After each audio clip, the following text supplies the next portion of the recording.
C'était un anniversaire comme tant d'autres, celui qu'on marque sur le calendrier comme une simple formalité. La salle du restaurant, petite mais accueillante, était pleine de voix basses et de rires étouffés. La musique de fond était à peine audible, comme si elle savait qu'elle ne jouait pas le rôle principal ce soir-là. Sur la longue table, des assiettes de salade fraîche, des plateaux de plats chauds et des pots de confiture reflétaient la douce lumière des lampes. Parmi les invités, des collègues qui se sont à peine levés pour porter un toast, la voisine du dessus avec son sourire timide et ses proches qui ne viennent que lors de dates commémoratives, tout cela par obligation, ou peut-être par véritable affection, qui sait? Irina, qui venait d'avoir 45 ans, souriait à tout le monde, servait du champagne à ceux qui buvaient et du jus à ceux qui préféraient éviter l'alcool. Des mouvements précis, des gestes calculés. Rien d'exceptionnel, juste une autre journée au cours de laquelle, comme toujours, elle a fait en sorte que tout paraisse facile. Comptable dans une petite entreprise où tout le monde se connaissait par son nom, épouse de Sergueï depuis plus d'années qu'elle ne se souvenait exactement, mère d'un fils qui volait déjà seul. Une vie qui, vue de l'extérieur, semblait correspondre aux attentes, famille, travail, routine. Mais la chaleur était retombée depuis longtemps. Au début, elle pensait que ce n'était qu'une phase. Ensuite, vous avez compris que cela n'arriverait pas, car une relation sans effort mutuel est comme une plante sans eau, elle se flétrit lentement, jusqu'au jour où vous réalisez qu'il ne reste que le vase. Lydia Pavlovna, la belle-mère, était bien sûr présente. Assise à côté de son fils, ajustant sa cravate avec cet air de quelqu'un qui porte le monde entre ses mains. Il regarda autour de lui avec l'importance de quelqu'un qui sait que son opinion fait loi. Irina n'était même pas surprise. J'avais déjà vu cette femme se transformer, d'une infirmière fatiguée, aux mains marquées par le travail, à une femme à la retraite qui a trouvé son nouvel emploi à temps plein dans la vie des autres. Au début, Irina a essayé d'expliquer, de discuter, de montrer qu'elle avait ses propres règles. Puis il a appris que c'était comme parler à un mur. Mieux vaut économiser votre souffle. Sergueï, à son tour, était fermé comme une porte verrouillée. Pas un compliment, pas un geste d'affection. Lorsqu'un collègue leva son verre pour porter un simple toast, « Félicitations, Irina, tu le mérites ». Il n'a même pas cligné des yeux. C'était comme si elle n'était qu'une autre employée du restaurant, elle servait, souriait, s'assurait que tout le monde était à l'aise. Sauf elle-même. Mais Irina ne voulait pas gâcher la soirée de ceux qui étaient partis le cœur ouvert. Puis il continua à distribuer des sourires, à ajuster les couverts, à demander encore du pain au serveur. La musique étant baissée, l'animateur a demandé à tout le monde de se lever pour chanter « Félicitations ». Il chantait maladroitement, certains avec plus d'enthousiasme que d'autres. Elle le remercia, fit le tour de la table, serra sa voisine dans ses bras, retourna à sa place et lissa la serviette sur ses genoux avec une précision presque chirurgicale. C'est alors qu'il vit Lydia Pavlovna se pencher pour murmurer quelque chose à l'oreille de son fils. Elle n'entendit pas les mots, mais le visage de Sergueï se tendit, ses yeux se détournant des siens comme s'il avait été pris en flagrant délit. « Où vas-tu » demanda Irina lorsqu'il se leva. « Je vais à la voiture. »« Je dois passer un coup de fil » répondit-il sèchement. Elle n'a pas insisté. Il n'a pas demandé. Je n'ai pas commenté. Il servit simplement encore de la salade, réarrangea les verres, demanda au serveur d'apporter d'autres serviettes. La fête a continué. Ils ont ri, ils ont parlé, certains ont même dansé. 10 minutes se sont écoulées. 20. Une demi-heure. Jusqu'à ce que la porte s'ouvre avec un bruit sourd et que Sergueï revienne. Son visage était pâle, ses mains tremblaient. Il s'approcha de sa mère, se pencha comme un garçon pris dans une bêtise et lui murmura quelque chose qui fit pâlir Lydia Pavlovna. « Il y a du monde là-bas, maman. Des gens étranges. Le canapé n'est pas à nous, le tapis a changé.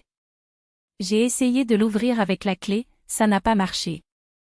J'ai frappé, une femme a répondu et m'a dit qu'elle louait l'appartement par contrat. » Le silence qui suivit fut comme un coup dur. Tous les regards se tournèrent vers Irina, qui se leva avec un calme qui lui faisait peur elle-même. Il prit le sac du dossier de la chaise, l'ouvrit avec des mouvements lents et en sortit un mince dossier. Il s'est dirigé vers l'endroit où se trouvaient Sergueï et sa belle-mère et a parlé d'une voix si calme qu'elle semblait répéter si vous avez essayé de changer la serrure aujourd'hui, ce serait une perte de temps. Les serrures ont déjà été remplacées il y a des semaines. Cet appartement est à moi, acheté et payé avant le mariage. J'ai déjà déménagé. J'ai trouvé un autre logement. Lydia Pavlovna halta avec indignation. Comment oses-tu? Par la loi, répondit Irina, sans changer de ton. Cette propriété n'a jamais été la nôtre en commun. Je suis resté longtemps silencieux pour ne blesser personne. Mais attendre qu'on me chasse de ma propre maison? Pas ça. La salle s'est figée. Certains baissaient les yeux, embarrassés. D'autres faisaient semblant de ne pas avoir entendu. Elle n'a rien ajouté d'autre. La seule chose qui donnait l'impression que le tissu du blazer était trop lourd sur ses épaules, comme si la chaleur de son corps s'était soudainement évaporée. Il a demandé la permission à l'animateur, a remercié tout le monde d'être venu et reparti, sans drame, sans accusation. Ce n'était pas une évasion. C'était une époque où d'autres ne savaient que mettre des virgules. Il se promenait dans les rues désertes avec un sac contenant des documents et une boîte de chocolat, cadeau de ses collègues. Il tourna au coin, monta les escaliers d'un immeuble simple et entra dans un appartement petit mais lumineux. Sur la table, une pile de factures à organiser. Sur le rebord de la fenêtre, un petit pot en terre cuite avec 2 œillets. Il ôta ses chaussures, les posa sur le tapis du couloir, remplit la bouilloire et alluma la cuisinière. Il se servit d'un peu de la salade qu'il avait préparée plus tôt et coupa une tranche de pain.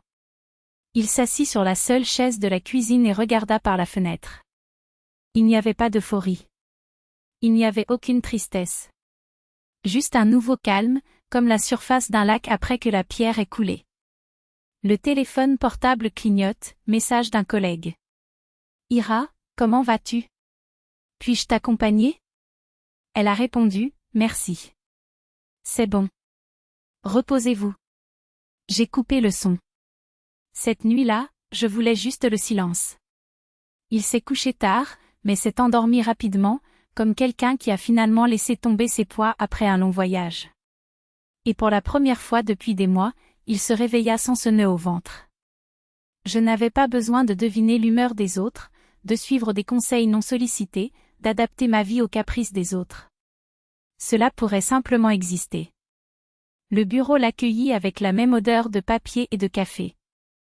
La comptable d'Alexandra Côté a apporté des biscuits faits maison. Anton, le nouveau chauffeur, a demandé de l'aide pour régler quelques arriérés d'impôts.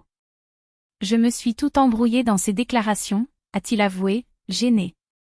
Elle sourit et promit de régler le problème à midi, lorsque le mouvement se calmerait. Le téléphone vibra. Sergueï.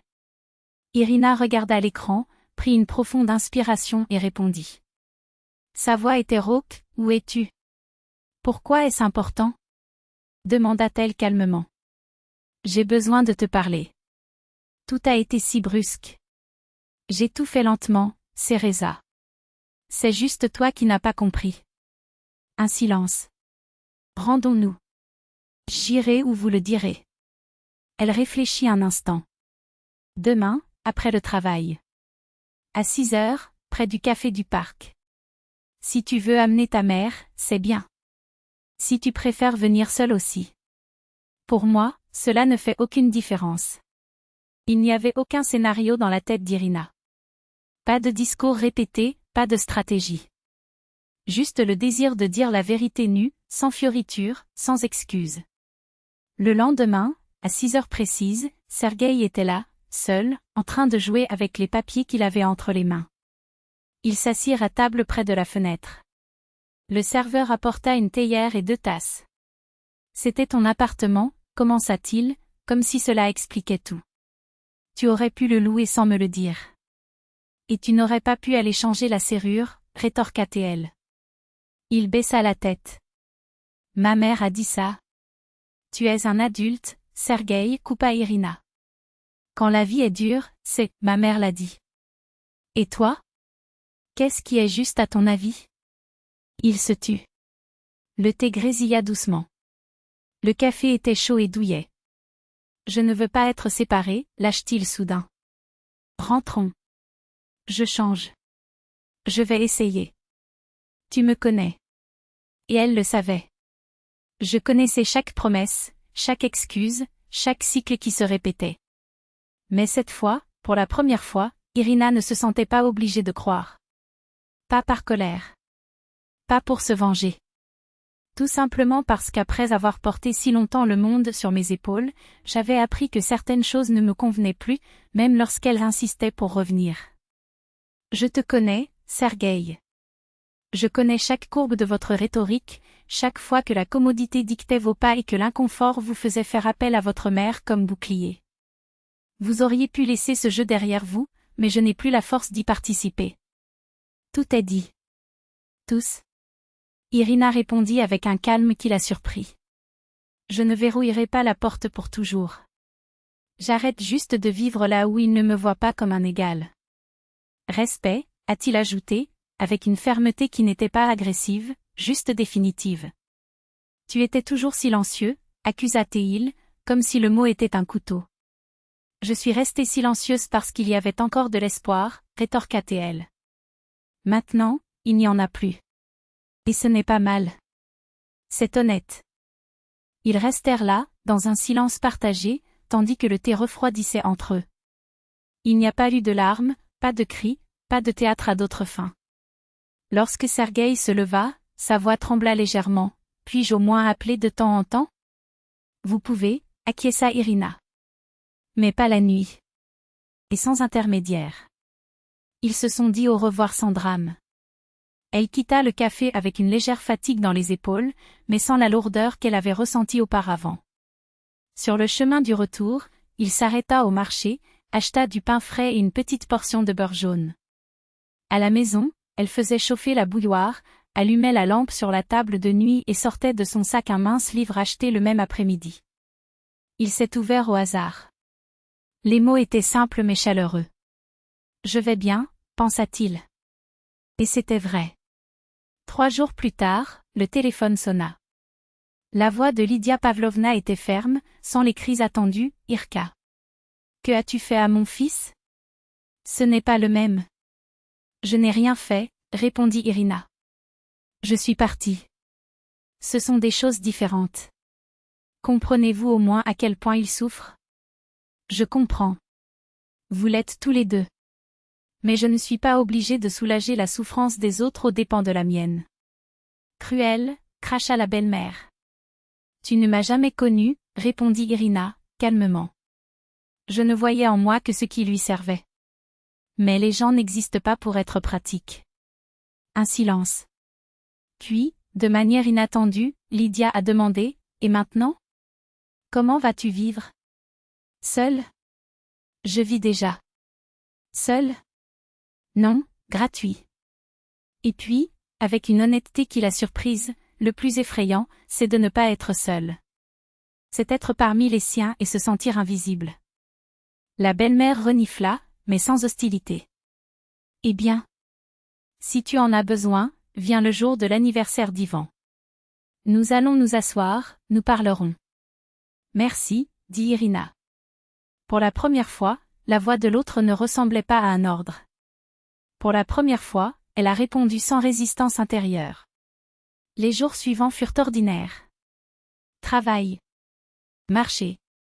La voisine du couloir, avec son sourire habituel et un bonjour sincère. Un message d'un ancien camarade de classe, Ira, on sort? Cette fois, elle répondit oui, sans la fatigue comme avant. Sergueï a appelé.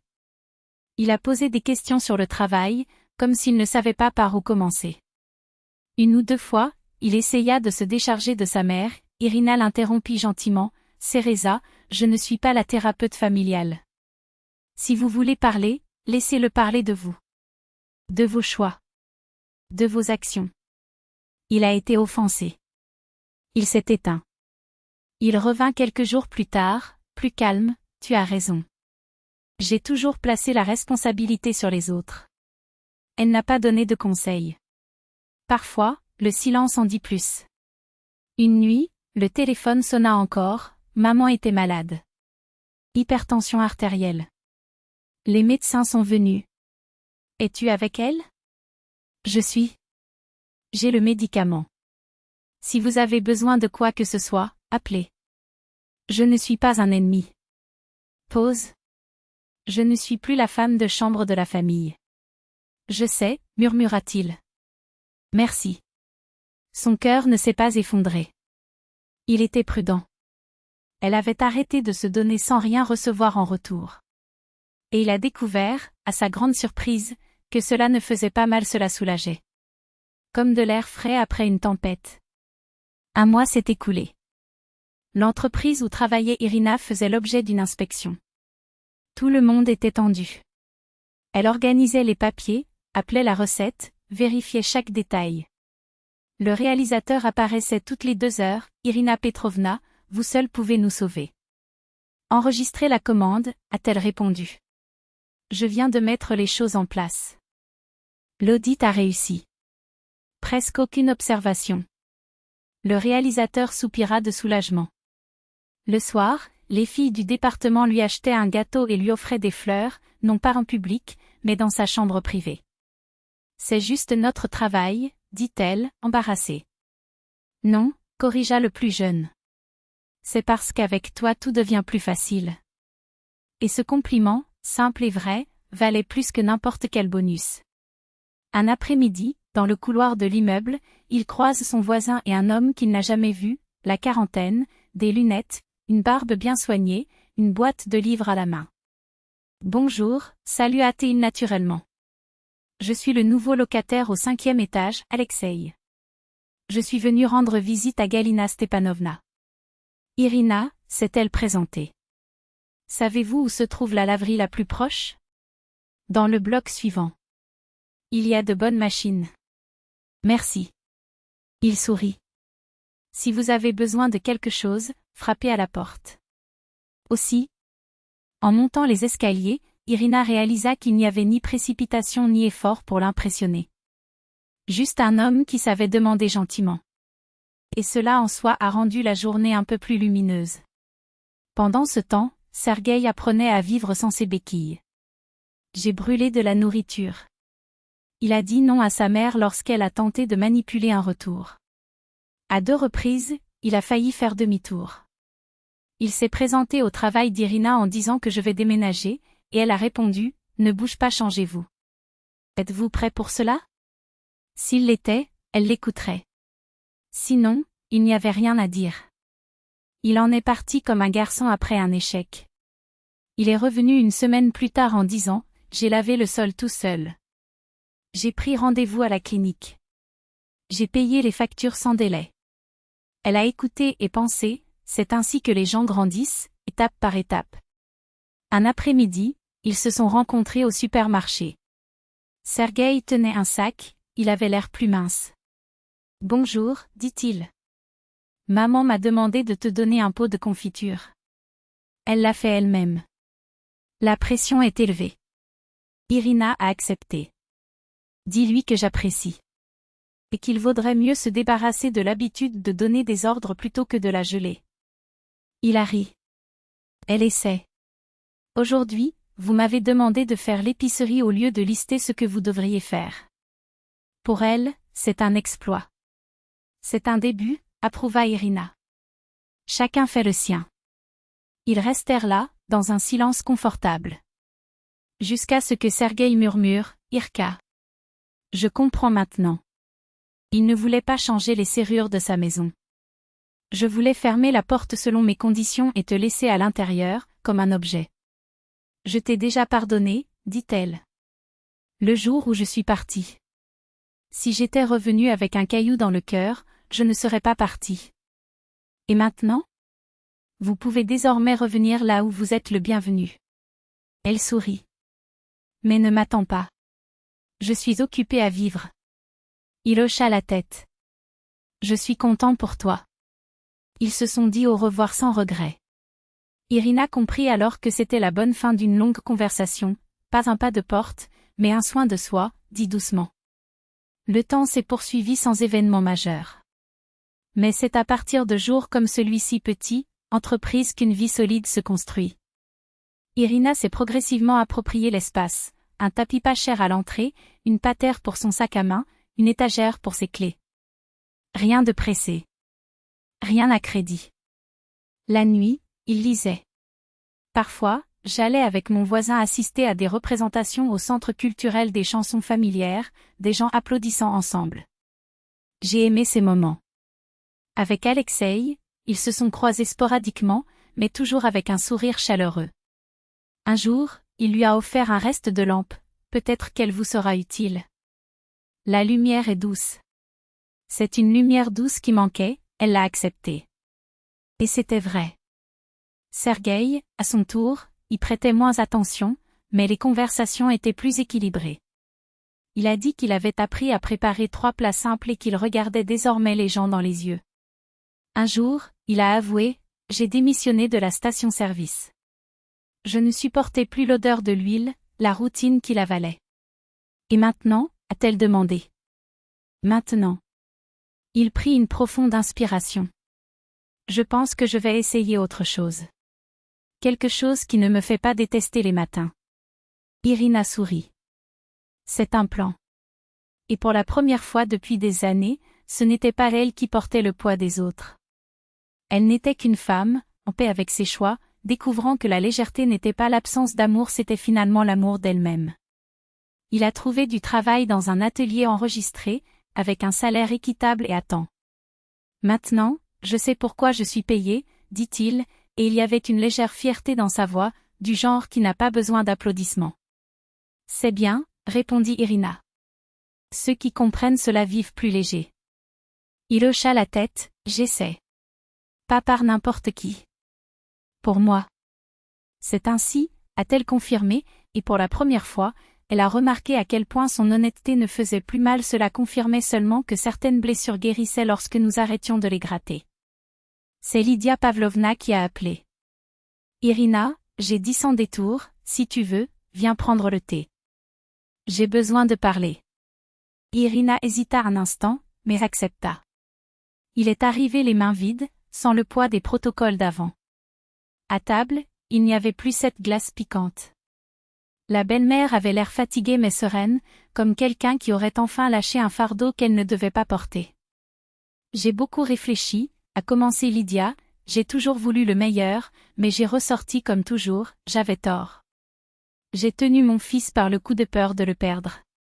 Et toi, j'avais peur que tu partes. C'est pourquoi j'ai essayé de te retenir aussi.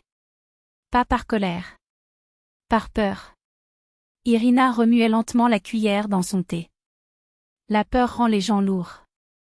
Et les trucs lourds, tôt ou tard, on les laisse tomber. La belle-mère baissa les yeux. Je sais. Pardonne-moi si tu peux.